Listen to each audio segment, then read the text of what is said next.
Bismillahirrahmanirrahim. Assalamualaikum warahmatullahi wabarakatuh. Waalaikumsalam warahmatullahi. Alhamdulillah kita bisa berjumpa kembali dalam program IC Drill Show Conversation to Scholars dengan sahabat saya Dr. Iksanuddin Nursi dan saya Sembilan PhD. Penting karena kabar. Alhamdulillah.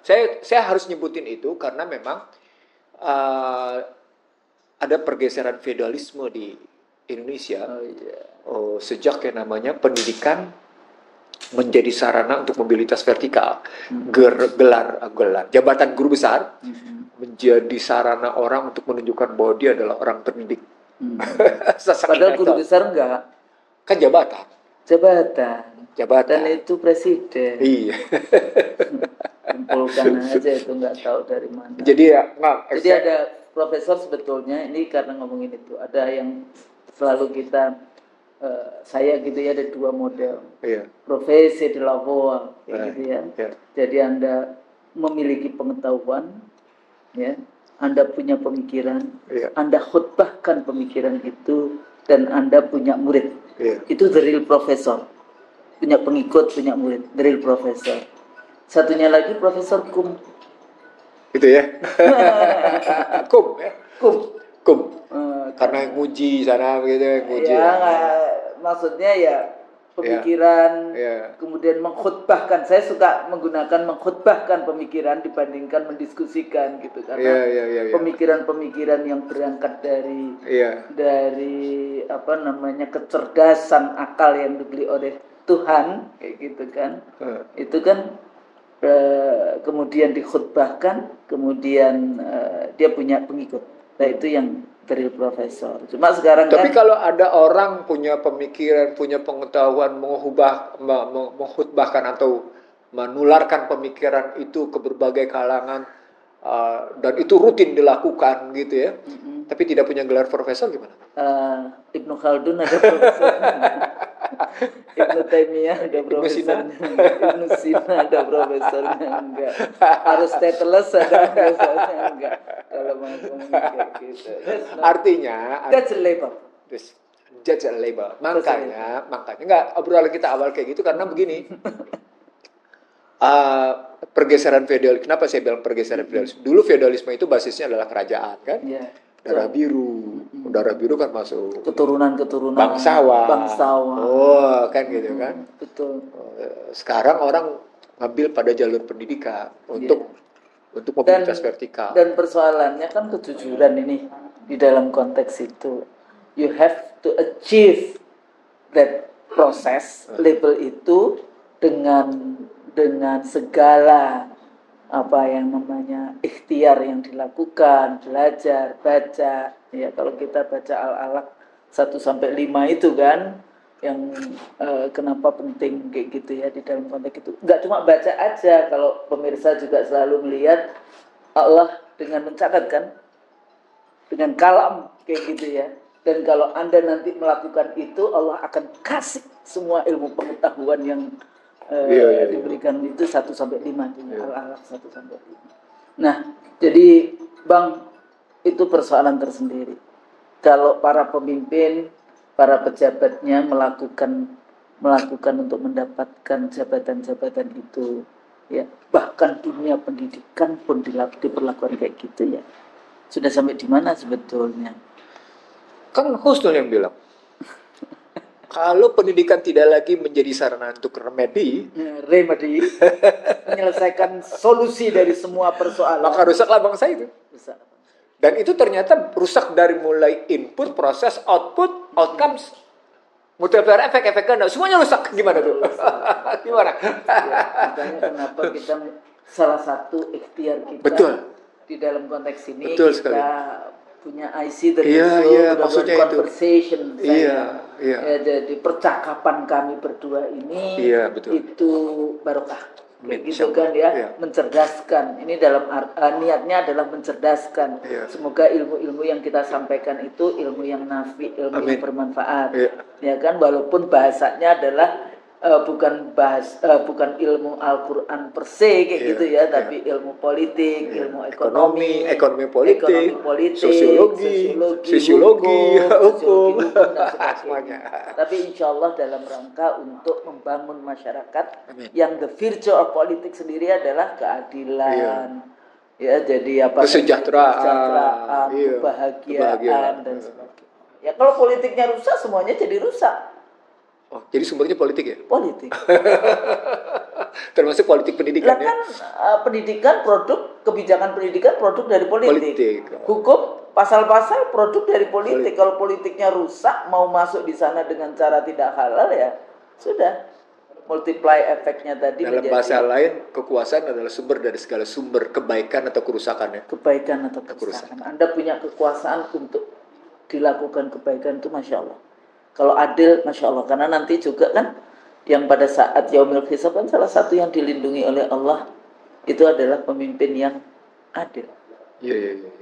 Kan salah satunya itu. Atau kita berteman karena Allah. Ya kan. Itu juga mendapatkan nanti payung-payung. Nah ini sebenarnya bisa dilihat gini juga, Husnul. Kita 79 tahun merdeka. Iya betul. Tapi kita punya 44 menteri pendidikan. Apa tuh artinya?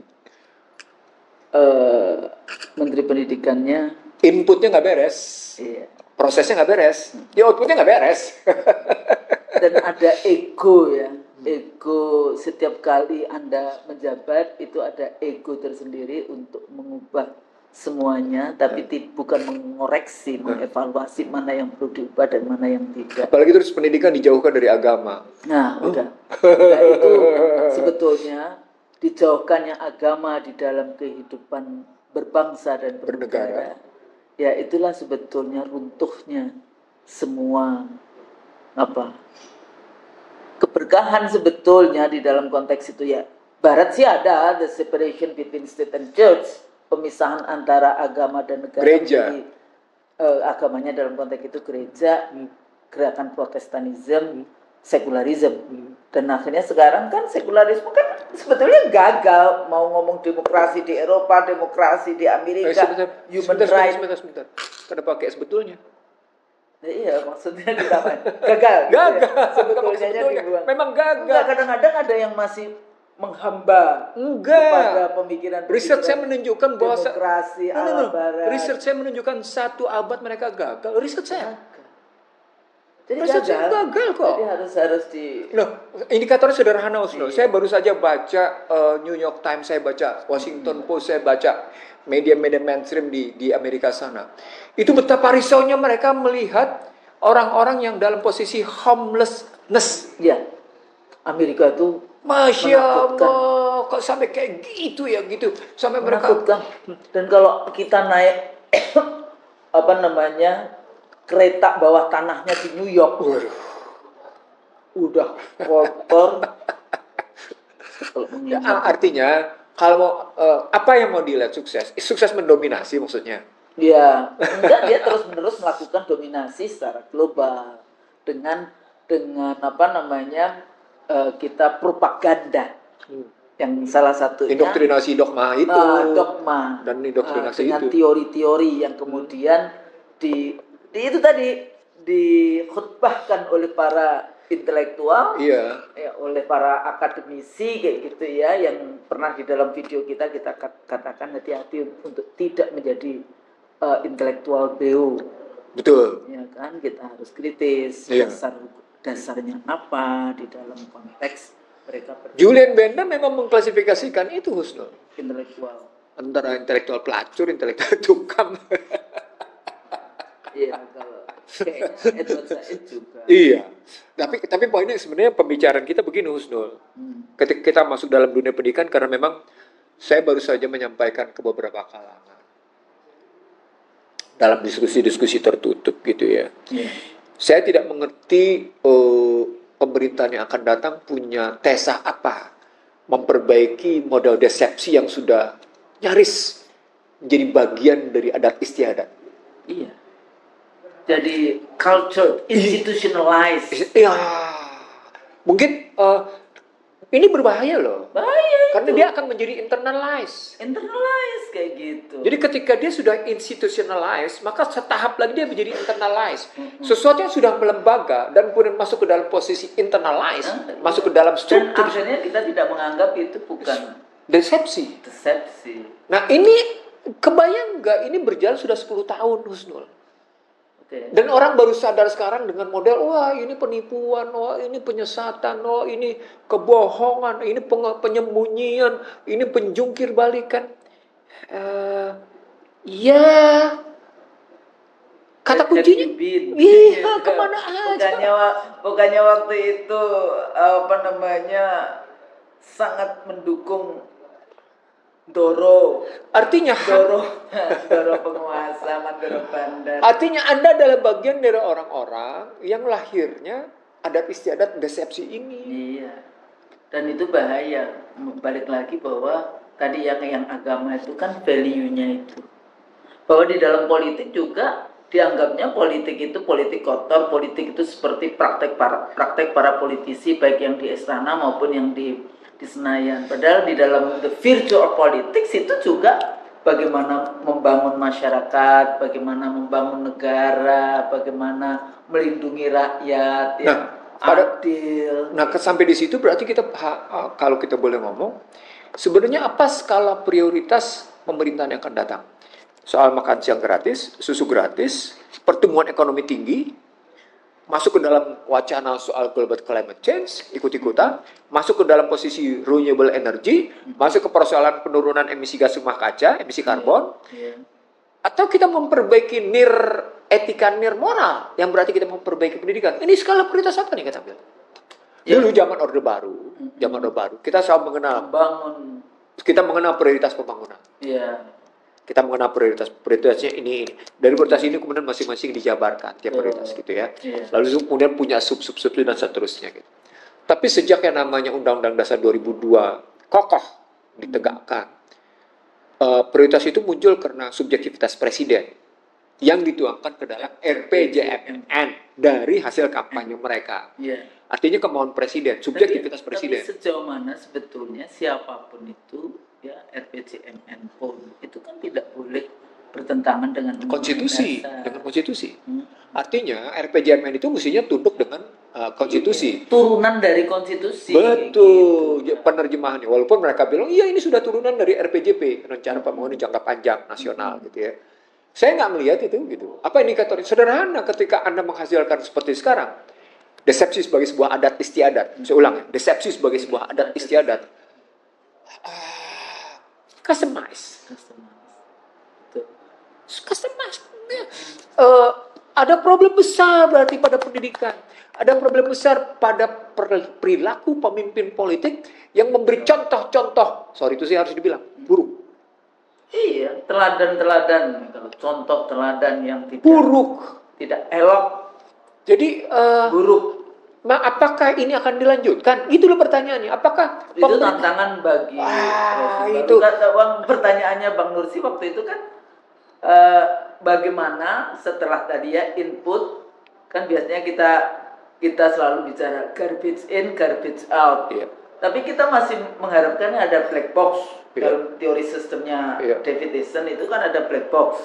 Di dalam black box ini bagaimana di tayangan kita sebelumnya ya kita bahas tentang misalnya bertobatlah. Jadi kalau sudah kesalahan-kesalahan ini kemudian di dalam proses atau black box itu ada taubatan nasuha kayak gitu, taubat nasional di para pemimpin, ya bisa saja nanti outcome-nya bisa berubah. Tapi kalau business as usual, ya pertanyaannya sampai kapan kita bisa eksis negara iya, yang menjadi masalah kan cuma tinggal beberapa bulan nih Husnul.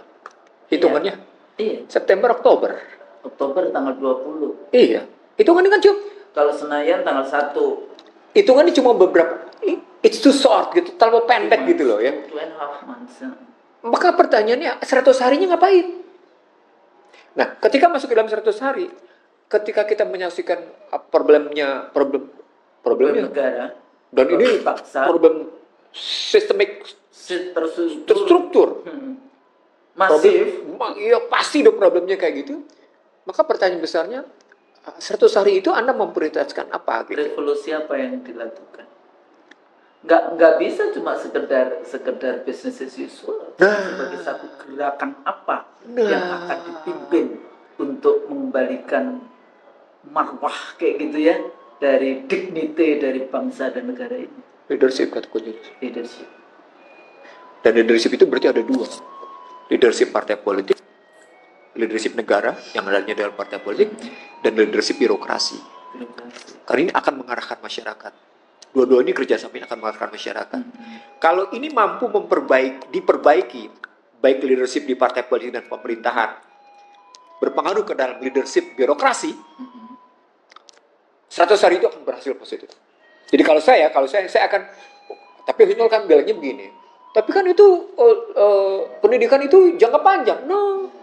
Gerakan yang jangka pendek, Iya. revolusi jangka pendek. Tapi kalau pendidikan ya panjang emang. Nah, karena itu kita berarti ketika kita bicara long term, maka kita harus terjemahkan ke dalam mid term, dan harus kita terjemahkan ke dalam short term. Short term itu harus kita kelihatan ke dalam kemana arah 100 hari gitu. Iya, jadi kayak arahnya itu kemana ya? The avenue gitu ya, jalannya ini kemana di dalam konteks itu. Dan pertanyaan berikutnya kan berarti ada transisi, Husnul.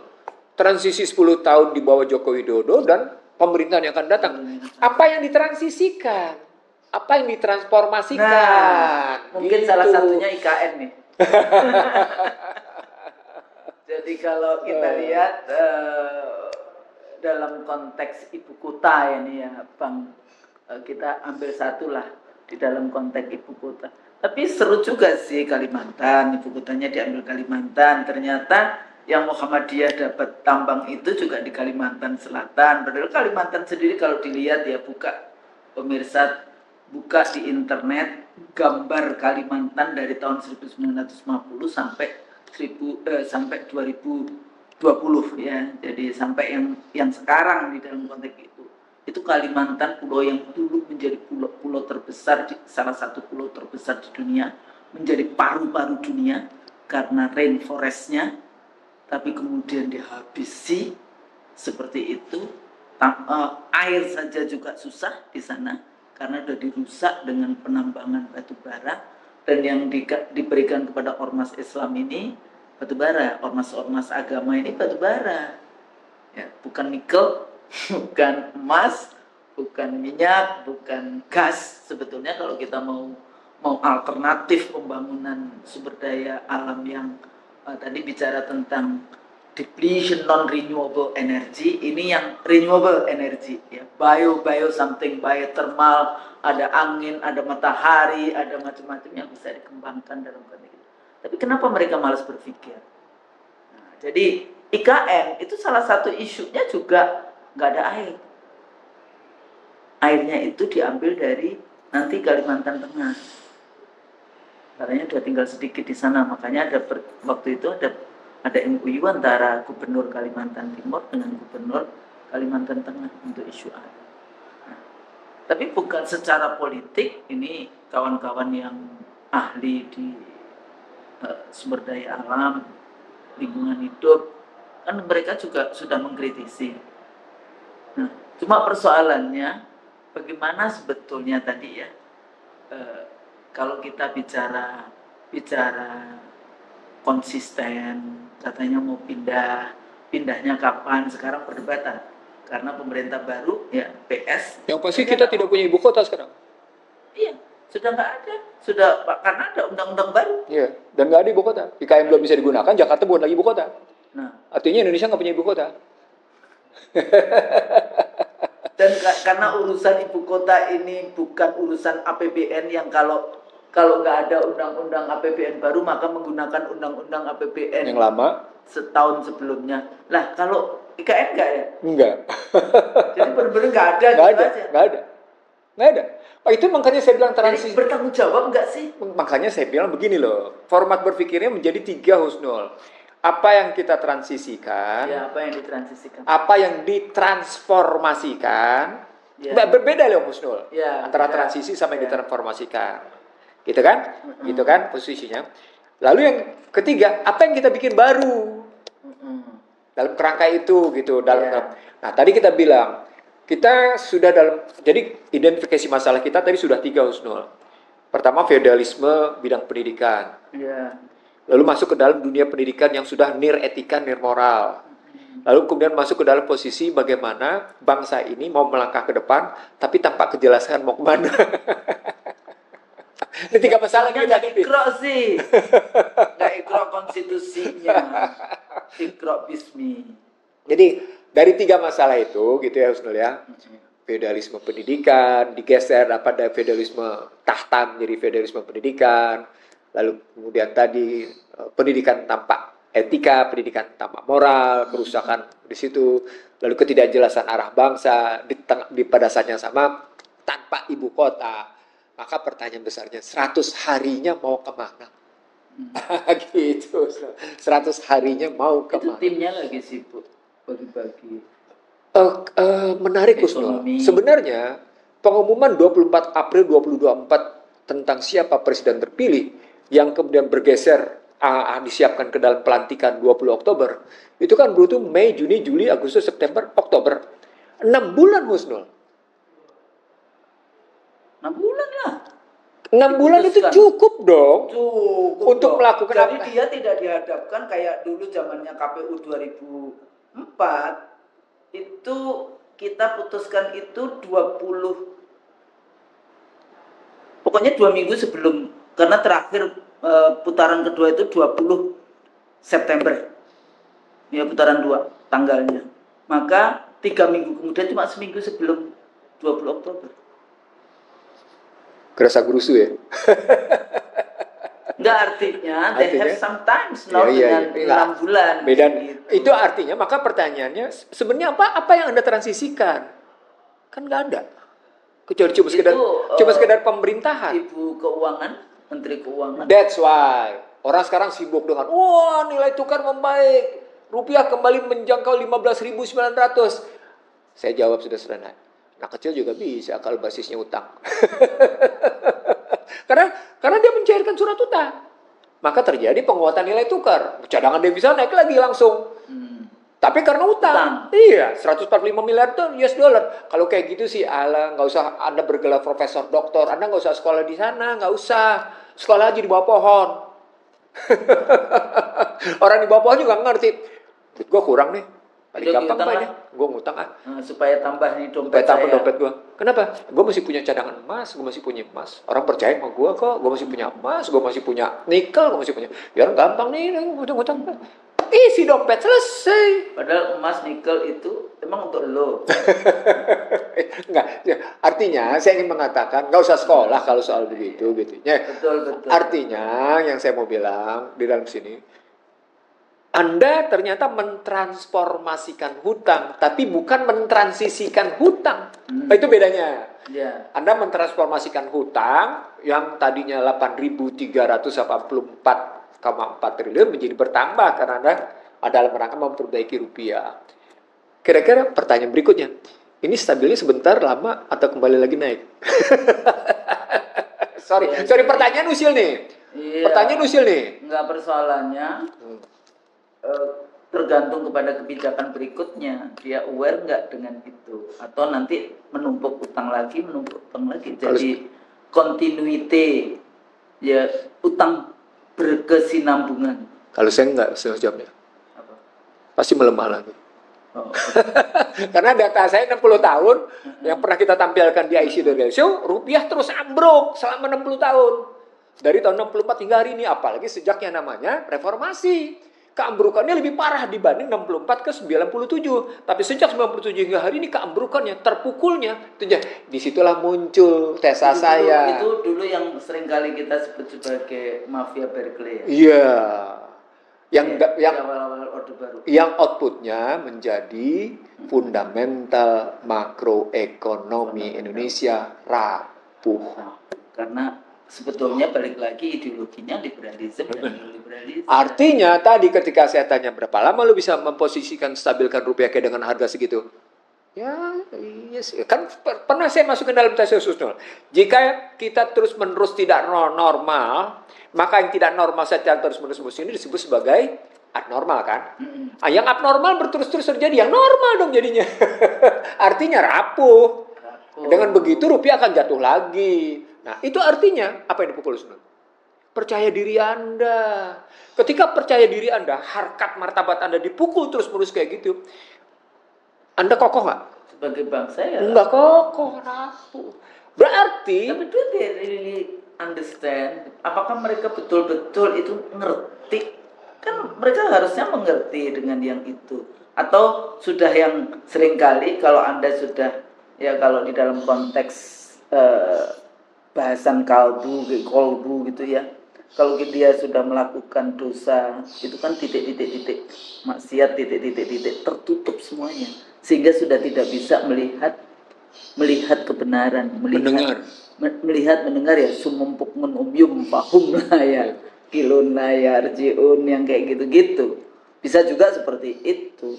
Jadi kalau hati kita bersih, kolbu kita bersih, ya kita bisa melihat itu dengan terang kayak gitu, sehingga kita bisa menyelesaikan segala persoalan tadi, apakah transisi, transformasi, kebijakan baru dengan terang. Di samping karena kita tidak bicara tentang kepentingan individu, tapi kepentingan bangsa dan negara.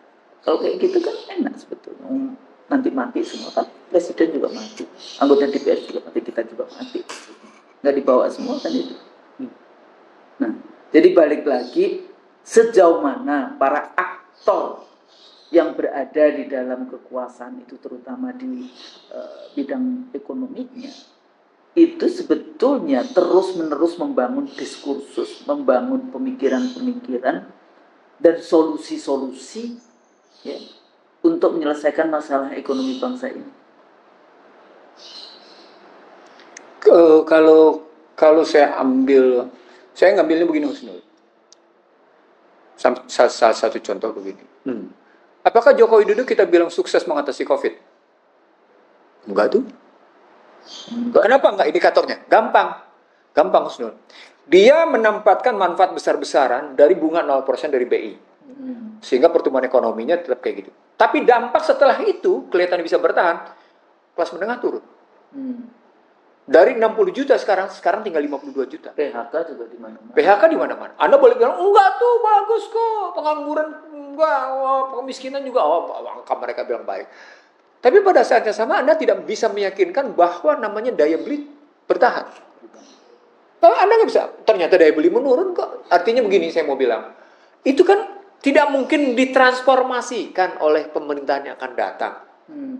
Karena selama perjalanan 10 tahun kayak gitu, outputnya harga logistik tidak membaik, pangan juga jelek, harganya terus naik, energi apalagi, uang jatuh, seluruh yang terjadi kemudian deindustrialisasi. Semua gambaran itu terjadi. Import semua. Enggak gambaran. Nah, lalu apa yang bisa kita nyatakan bahwa kita ingin bangkit, transformasikan untuk dilanjutkan apa yang mereka selalu mengatakan yang baik dilanjutkan. Yang mana? Iya, yang mana? Kita sudah membangun yang mana? Karena kalau dulu kan janjinya yang 65 poin itu, tapi satu aja isu SMK. Enggak lah, itu enggak usah dibahas, itu udah masuk kotak. Enggak, misalnya infrastruktur. Dulu Bang Nursi kan selalu mengatakan bahwa kenaikan infrastruktur tidak menyebabkan kenaikan kesejahteraan. Betul. Indikatornya sederhana. Indikatornya, dan itu ada. Iya. Angka-angkanya ada. Iya. Kayak gitu. Salah satu indikatornya sederhana, pada biaya logistik. Biaya logistik. Yang tidak membaik. Satu, yang kedua, dia tidak menghubungkan antara sumber daya, produksi dan distribusi. Dia cuma sekedar memobilisasi orang, tapi tidak kemudian memperbaiki mobilisasi itu dalam rangka percepatan. Itu. Dia cuma yang terjadi adalah kemudahan transportasi. Dan yang terjadi kemudian transportasi itu bukan kemudian transportasi publik. Pada saat swasta, pada saat bayarnya mahal. Pada saat yang sama transportasi publiknya terjadi seperti kereta api cepat Jakarta-Bandung. Gimana? Pada saatnya rugi nggak karu-karuan. PT KAI rugi. Ya. Wika pun rugi. Ya, coba gimana? Artinya kalau mau diambil dari struktur itu, kita melihatnya jadi begini. Apa yang harus ditransisikan? Oke. Apa yang harus Jadi kalau kita ditransformasikan? ngasih tahu transisi pembangunan ekonomi, Iya, artinya kan kalau transisi itu peralihan ya, dari sesuatu yang satu, dari satu transisi, ada sesuatu yang dipindahkan, pindahkan artinya ada jaminan continuing. continuity, Iya, ada jaminan di situ. Keberlanjutan. Apa? Kalau ditransformasikan dipindahkan, ya kan? Ya. Ini kalau begini dipindahkan menjadi lebih baik begini. Apa itu gitu misalnya? Itu yang saya bilang tadi. Ini saya bingung. Jadi kalau pembangunan sosial ya pendidikan, kesehatan, perempuan, HAM, lingkungan hidup dan seterusnya. Tesis dunia dimanapun ketika kita bicara kesejahteraan itu cuma 3 kontennya. Ya. Pendidikan, kesehatan, lapangan kerja. Cuma 3 tesisnya. Ketika Anda tidak bisa menjamin bahwa pendidikan menjadi lebih baik, gitu ya, bahkan akhirnya menjadi nir etika, nir moral, apakah Anda sedang... Bahkan ada pejabatnya sendiri mengatakan, tersiere itu enggak apa sih? Pendidikan tinggi itu tersier, nyebutnya. Karena memang konstitusi bicaranya pendidikan menengah, dasar, pendidikan dasar menengah. Dia tidak bicara pendidikan tinggi. Ya tapi kan apalah takilun afatala karunnya. Gak usah kita bilang tapi Husnul. Konstitusi itu memerintahkan mencerdaskan kehidupan. Bukan sekolah SD, SMP, iya. SMA. Nah sekarang apakah dengan Anda bilang pendidikan tinggi adalah tersier, Anda sudah melakukan pencerdasan, Anda akan bilang, bukan tanggung jawab saya, kalau gitu Anda jangan bilang Anda ada di Kementerian Pendidikan. Karena Anda berarti gagal, gitu loh logikanya. Gitu, jangan begitu ngelihatnya gitu. Terjemahan begitu. Lagi karena kemarin ada yang bilang, Bu, saya suka mendengarkan yang konsep modern slavery system. Apa modern slavery system? Ultra modern slavery system di dalam konteks itu. Saya bilang iya, karena kita semua disuruh dia berpikir kita jadi buruh. Jadi budak. Ya, jadi buruh, budak. Driver Gojek kayak gitu ya di dalam konteks ini. Sebetulnya ya salah satu kenapa lapangan kerja motor Gojek itu menjadi utama. Itu karena negara gagal memberikan lapangan kerja. Kan itu anak-anak muda. Jadi sudah sampai pada posisi negara gagal nih. Gagal. Gagal dong. Mestinya kalau mau ya, ini anak saya yang di RSCM, maksudnya di Fakultas Kedokteran dulu, kalau di tempat yang mayat, apa itu namanya? Kalau bagian dia sudah masuk ke mayat kayak gitu ya. Iya. Itu tiap hari itu driver Gojek ada yang meninggal. Tiap hari. 1, 2, 1, 2. Itu RSCM doang loh. Belum yang lainnya. Dalam konteks itu. Artinya apa? Ya, meninggal karena Allah ya emang umurnya sudah habis. Karena yang namanya negara dia tidak melindungi itu tadi di dalam konteks itu. Yang kedua lagi, coba negara kalau mau ngetes itu yang namanya driver Gojek yang sudah 2 tahun itu kira-kira paru-parunya bolongnya seperti apa? Yang sudah 5 tahun paru-paru bolongnya seperti apa? Tapi karena negara tidak menjamin kesehatan rakyatnya, dia nggak peduli bahwa kita negara membayari rakyatnya yang sakit karena paru-paru bolong gara-gara dia polusi naik motor yang seperti itu. Jadi rentetan kayak di Australia, Bang. Kenapa harga cukainya rokok itu sangat mahal? Karena ternyata ini ada hubungannya, negara membiayai kesehatan dan dari hasil kesehatan studinya mengatakan bahwa banyak sekali, jadi antara berapa cukai government revenue dari cukai rokok dan berapa negara mengeluarkan government spending untuk kesehatan karena related rokok, iya. Ternyata mahal. Jadi sampai begitu loh hitungannya, walaupun saya tidak ahli ekonomi. Sebenarnya di Indonesia juga begitu, sudah masuk ke situ. Tapi poinnya menjadi begini, Husnul. Ketika tadi Husnul bicara tentang negara gagal, saya ingat perdebatan ketika buku Daron Acemoglu Harvard bicara tentang failed state. Failed state. Ya. Saya ingat saya berdebat di beberapa TV swasta gitu. Saya bilang saya nggak akan menggunakan konsep barat. Tidak perlu saya menggunakan konsep barat. Saya cukup menggunakan konsep sendiri. Konsep saya adalah konsep konstitusi. Iya, Negara Republik Indonesia. Saya menggunakan konsep sampai seberapa jauh negara melindungi. Yang dilindungi apa? Saya bilang yang dilindungi itu masuk ke dalam, kalau pengertian dilindungi itu berarti Anda masuk postur pertahanan.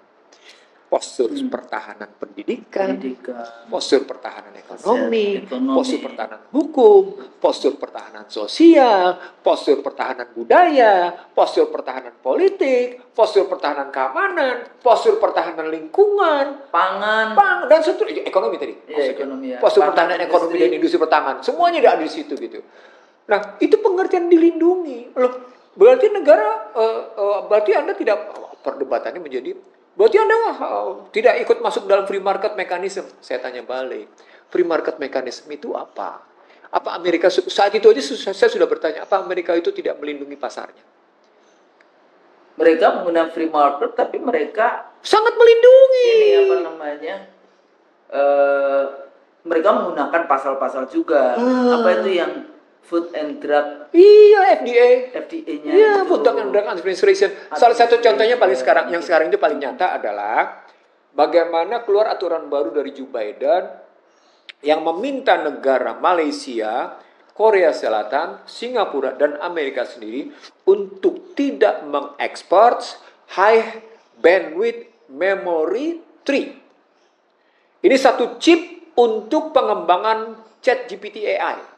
Coba. Karena dia bermaksud melakukan menjegal perkembangan AI GPT-nya Cina, gitu ya. Sementara dia mempertahankan posisi industrinya. Kan pertarungannya sudah artinya apa? Dia melindungi. Dia melindungi lagi, menaikin tarif soal industri perumahan dan semacam-macam gitu ya. Artinya kalau itu aja sudah dia lihat gitu. Dan saya nggak ngerti kenapa orang-orang itu nggak ngelihat betapa itu dimulai dengan permainan tarif. Kemarin kita coba-coba untuk kayak gitu di tekstil. Wah, ternyata ribut nggak kerukaran. Apa dampaknya? Wah, mahal PHK besar-besaran. Tekstil. Begitu juga namanya sepatu, alas kaki. Akhir tahun 80-an, waktu itu saya kritik. Kita mengkritikkan zamannya mahasiswa. Bagaimana Indonesia itu punya MOU dengan Amerika. Jadi Indonesia bisa mengekspor tekstilnya ke Amerika, tapi kita mengimpor film-film Hollywood yang bukan yang kelas A kayak gitu, yang kelas ecek-ecek itu B, C, D yang kayak gitu ke Indonesia. Jadi ini tidak kompatibel, yang satu tekstilnya, yang satu lagi value nilai, ya, itu yang lebih parah kayak gitu. Dan tidak mungkin tahun 80-an waktu itu kita tidak merasa karena yang tadi culture internalize itu membutuhkan waktu. Itu silent intervention. Silent invasion itu namanya. Ya sebetulnya itu kan perang juga. Campur tangan senyap. Yang Bang Nursi katakan sebagai hybrid war. Iya, hybrid war. Jadi tidak hanya cuma di kontak militer dengan senjata-senjata militernya, tapi dengan yang finance, migrasi, dan hal-hal seperti itu. Jadi balik lagi Husnu, karena tadi kita bicara tentang negara gagal sudah kayak gitu lupa, maka sebenarnya pertanyaan besarnya menjadi transformasi apa yang harus dilakukan oleh presiden terpilih dalam rangka mengatasi negara gagal gitu. 100 hari ini mesti bisa kejawab dong. Kira-kira dalam rangka menghadapi kenyataan negara gagal itu kayak gitu gimana gitu. Apa Anda menghadapinya dengan strategi bisnis as usual gitu, atau strategi bisnis as usual, bisnis as unusual. Atau kemudian Anda menganggap bisnis dalam posisi sudah bisnis busuk sebetulnya. Anda sudah dalam posisi the worst situation gitu. Karena tadi nilai etika berkembang di mana-mana, nirmoral berkembang di mana-mana. Tadi yang kita bilang tadi, yang Anda sebut sebagai sudah sampai pada posisi institutionalized. Kerusakan itu sudah melembaga gitu. Jadi kalau Bang Nursi selalu bicara leadership, bagaimana kira-kira Kalau dulu kan ada Soekarno Hatta, Iya. gitu kan. Iya. Nah, kalau ini kira-kira presiden bisa bekerja sama dengan wakil presiden, atau wakil presiden ini kita rakyat loh ya, yang nanti yang bayarin wakil presiden itu. Dia bisa tinggal di rumah yang dibayar rakyat, pergi ke seluruh dunia dengan istri, anak, rakyat yang biayain. Kira-kira apa yang bisa Itu yang sebenarnya bagian dari sampai seberapa dalam kita punya pertanggungjawaban moral kita. Tapi susah juga kalau minta pertanggungjawaban moral, karena sudah nirmoral. Ngerti gimana? Jadi terus terang saya kali ini speechless, Husnul. Kali ini terus terang saja saya speechless untuk bicara apa yang ditransisikan, apa yang ditransformasikan, dan kira-kira yang baru apa? Nah, apa yang baru? Jadi yang memotong vicious circle. Betul. Kalau di Indonesia selalu kita bilang lingkaran setan. Iya. Vicious circle. Saya terus terang nggak bisa jawab, Husnul. Harus saya bilang saya tidak ngerti apa yang ditransisikan, apa yang dipromosikan, dan apa yang diperbaharukan. Apa saya tidak tahu. Kebijakan apa yang baru? Iya. Nggak ngerti saya. Dan tidak ada tanda-tanda yang itu tadi dari perjalanan 24 April hingga paling tidak hari ini, saya nggak melihat sesuatu yang hingga 17 Agustus. Iya, gitu ya. Yang ada adalah perayaan 17 Agustus dengan 100 alpat, dengan segala macam. Maksudnya tadi IKN kayak gitu, 100 alpat. 100. Itu ada nggak di Kalimantan Timur 100? Katanya sih dibawa dari luar.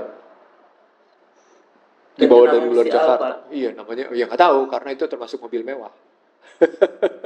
Nah, kebayang nggak dalam suasana kita hutang besar-besaran kayak gitu, rakyat harus menanggung kemewahan itu? Nah, itu pertanyaannya. Itu wujud pernyataan negara gagal loh. Jadi pernyataan negara gagal sederhananya begitu. Di tengah yang namanya hutang demikian tinggi, rakyatnya demikian menanggung beban atas kemewahan itu, sementara si pejabat, elit pejabat, si pejabat tidak pernah mau peduli dengan beban. Tidak punya empati dan simpati. Tapi itu sama juga pada saat COVID juga begitu kan, nggak ada empati, simpati. Saya ingat kita acap kali memang kehilangan sense of crisis. Itu yang nggak ada. Nah, tahu nggak harusnya? Itu sense of crisis itu sebenarnya derivatif dari apa? Tidak ada sense of belonging terhadap negara ini. Jadi kalau Anda tidak punya sense of belonging, maka Anda tidak punya keinginan luhur menjalankan amanat konstitusi. Nanti patriotismenya dipertanyakan. Habis. Nggak akan ada cerita patriotisme, nggak akan ada cerita nasionalisme, karena Anda sudah tadi, Anda tidak punya sense of crisis. Itu derivatif dari tidak adanya sense of belonging. Ketika Anda tidak punya sense of belonging, itu menggambarkan Anda tidak punya patriotisme, Anda tidak punya nasionalisme. Tidak ada perjuangan. Nggak ada. Jadi kalau ada orang bilang adanya nawadosa, gitu ya, yang ada kemudian trikrisis, gitu ya. Tapi media itu yang saya masih ingat dulu yang 10 tahun sebelum mendukung habis luar biasa. Iya. Sekarang makanya udah bangun. Kalau kita sih alhamdulillah sudah bangun. Tapi saya pernah bilang begini, Husnul, dalam satu kesempatan diskusi di Cikini itu dihadiri lebih dari 20 media. Saya bilang media ikut bertanggung jawab atas rusaknya bangsa ini. Iya. Jadi jangan Anda cuci tangan, saya bilang. Terus sekarang Anda jangan cuci tangan dong. Whitewash gitu ya. Bisa. Dia sudah merasa gitu, terus udah merasa bener. Sebagai penutup, Husnul, karena kita sudah bicara negara gagal dengan ketidakjelasan transisi, gitu ya. Kita punya resep apa mengatasi negara gagal? Saya tadi sudah bilang, saya nggak tahu apa yang ditransisikan, tidak tahu yang ditransformasikan, dan tidak tahu apa yang baru. Tapi kira-kira kalau konsep untuk mengatasi negara gagal, apa kira-kira, Husnul? Kalau saya kebetulan karena sudah menulis manifesto ekonomi konstitusi, dan saya sudah sampaikan ke lingkungan mereka, ya terserah mereka mau pakai apa nggak, urusan mereka, bukan urusan saya dong. Itu untuk buktikan bahwa saya konsep kita punya tanggung jawab akademik. Selalu kan dibilang kita katanya punya konsep. Ada. Enggak, saya sudah sampai pada sektor, Husnul. Saya sudah sampai 9 sektor yang harus dilakukan seperti apa, coba kebayang nggak? Itu jangan-jangan 9 sektor yang semuanya 19, bukan 19 sektor. Privatization. Waktu itu kan ada 12 sektor pembangunan yang diprivatisasi karena pressure dari barat. Iya. Including education. Iya. Nah, saya kemudian berusaha menerjemahkan balik ke dalam perspektif pasal 33 tentang perekonomian disusun, bukan diserahkan ke pasar. Yang kedua tentang cabang-cabang produksi dalam pengertian mana itu hajat hidup orang banyak dalam barang, mana hajat hidup banyak dalam jasa. Bagaimana bumi, air, dan dirgantara gitu digunakan, dimasukkan ke dalam perspektif berpikir APBN dengan pendekatan sumber daya alam, human capital, lalu masuk ke dalam sumber daya buatan. Lalu kita terjemahkan ke dalam model sistem organisasi pemerintahan, karena memang sekarang dalam posisi sumber daya buatan menjadi basis segala-galanya untuk pengambilan kebijakan. Artinya, ini menarik nih saudara sini. Artinya, ketika nanti pemerintah ini bekerja dengan data-data palsu, sampai datanya aja dipalsukan. Ketawa saya sudah. Sorry, mau tidak bermaksud ngejek ya, tidak bermaksud ngejek. Bukan ijazah palsu ya ini ya, data palsu. Ya sudah. Oh udah, pemerintah kan sudah nggak karu-karuan. Udah, mau bilang apa? Maaf nih. Atau aspal asli tapi palsu. Ya udah, mau bilang apa gitu. Sama seperti pernyataan, kemiskinan menurun, pengangguran menurun, saat yang sama kita saksikan. Datanya palsu. Iya, mau bilang gimana coba. Jadi sebagai penutup ya, Anda masih punya kesempatan 2 bulan kerja nih. Masih punya kesempatan 2 bulan kerja untuk bicara 100 hari mau ngapain. Dalam kerangka transisi, transformasi, dan yang baru. Dalam rangka akan bertanggung jawab memenuhi panggilan amanat konstitusi. Paling tidak itu sebenarnya bisa kita sampaikan. Saya bacain aja yang tadi saya katakan. Iya. Bacalah dengan menyebut nama Tuhanmu yang menciptakan. Khalaqal insana min 'alaq. Dia telah menciptakan manusia dari segumpal darah. Iqra barabbukal akram. Bacalah, dan Tuhanmu lah yang maha mulia. Alladzi 'allama bil qalam, yang mengajar manusia dengan kalam. Pen. Kalam. Dengan pena itu bukan sekedar dengan pena. Iya, maksudnya dengan kalam, dengan sunatullah. Baca itu, 'allamal insana ma lam ya'lam. Ini yang sering kali orang tidak ini. Dia mengajarkan manusia apa yang tidak diketahui. Makanya malam ya'lam. Itu malam ya'lamnya ini tidak. Jadi kalau kita mau kembali yang seperti itu, Allah nanti akan kasih. Sejalan. Samina wa ata'na. Jadi nggak ada ini tadi yang ayat pertamanya Iqra bismi rabbikal ladzi khalaq. Rabbikal ladzi. Dan di situ kalau pakai tesa saya Husnul, Iqra di situ jauh lebih dalam dari tilawah. Oh iya. Iqra di situ lebih dalam dari tartil.